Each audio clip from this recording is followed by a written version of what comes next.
If there's one thing that all of us are chasing, all 7.9 billion of us, it has to be happiness. What has made finding happiness so difficult that there are courses on happiness? In fact, the knowledge of how to be happy is one of the most enrolled courses with the highest selling price in it. So in this video, I was hoping if we could delve into this a little deeper and probably discuss about ways in which we can grab all that happiness once and for all and keep it safe in our pockets.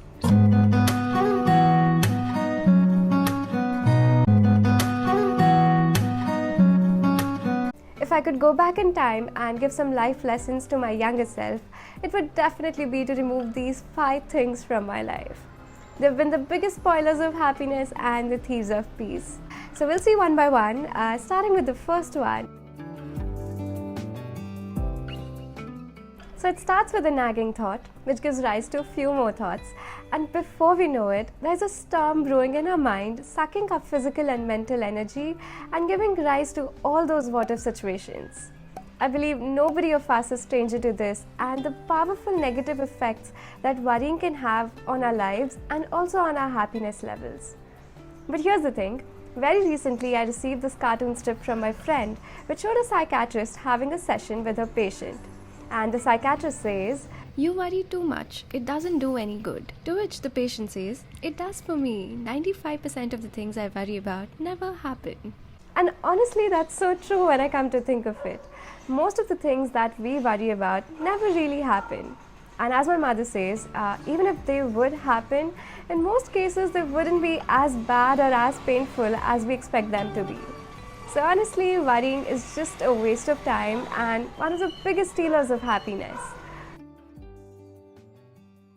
So starting with this iconic quote from Fight Club, "We buy things we don't need with money we don't have to impress people we don't like."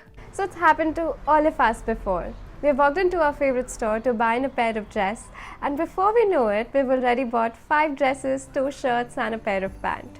We never intentionally set out to buy more than we need or spend more than we make.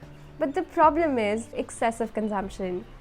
And excess consumption means more stress, more burden, more pressure to impress, less financial freedom, less contentment, and I have not even begun to mention the environmental impact. We are living in a world of influencer marketing where they're trying their best to make us buy all the stuff that ever exists. It's time to rethink our spending habits, rediscover thoughtfulness and intention in our consumption patterns, and remind ourselves that happiness is not on sale at the Zara store. We were made for much greater pursuits than material possessions, and our life should reflect only that. We all have habits. We wake up, brush our teeth, exercise, shower, and so on. Just as all these physical habits, we also have mental habits. Mental habits are ways in which we react to our surroundings. For example, we get a C on our report card, and the very immediate thought that comes to us is, "Oh, I'm such a stupid," or "I'm a loser and I don't think I'll ever be able to get there." We exaggerate one experience and convince ourselves that it is the absolute truth and the reflection of our own worth. Now imagine in the same situation, if a friend came to us saying that she got a C on her report card, do you think we'll ever be using terms like stupid or loser? Well, of course not. In fact, we'd be listing down all the things that we love about her or she's good at. Then why are we being so harsh on ourselves? We spend so much time telling ourselves that we are not good enough or smart enough or talented enough or thin enough or will never get the things that we desire or we want. And I think the only way to stop this negative self-talk is to turn this inner critique into a friend. I know we are getting rid of some pretty difficult stuff in this video. But if there's one good thing that I'd like to do for my body, it would be to say goodbye to all those unhealthy foods. Nighttime snacking, emotional eating, junk food binges. Well, these are the unhealthy eating habits that I wish to get rid of. I mean, of course, we all crave for a cheeseburger pizza or a chocolate cake, and it's perfectly fine to satisfy those cravings once in a while. But I'm talking about that sneaky habit at 3 p.m. when I'm munching on those chips or those oily snacks. What comes along with it is weight gain, a bunch of diseases, and those uninvited acne on my face. And honestly, after eating it, I almost feel like, why did I even eat it? All of us as humans are generating way more waste than our Mother Earth can sustain life. If we continue to live like this, we'd probably need 5 more planets to support us.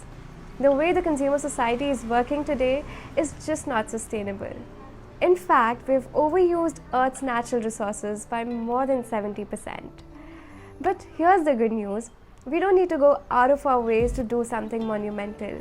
Just simple small habits like carrying an extra bag when we go for shopping, or carrying our own water bottles, or saying no to straws, or not wasting food can truly be remarkable in our sustainable journeys. As I'm trying to learn more about my carbon footprint, I'm trying to be as eco-friendly as possible. In one of my very recent videos, I showed this look where I got this skirt stitched. So these were a few fabric pieces that were left and I didn't really want to waste it. So I thought I'd upcycle it and I made these cup covers. I don't know how they look, but I was just happy that I could upcycle them.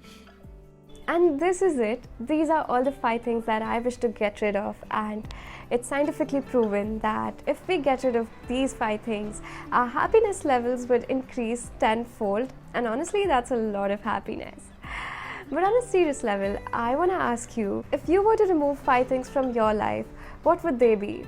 I'm looking forward to read in the comment section below. And this is it. Thanks for stopping by. I make videos on topics like sustainability and slow fashion. So if these are topics that you're interested in, definitely consider subscribing. It would mean the world to me. I'll see you soon in my next video. Bye!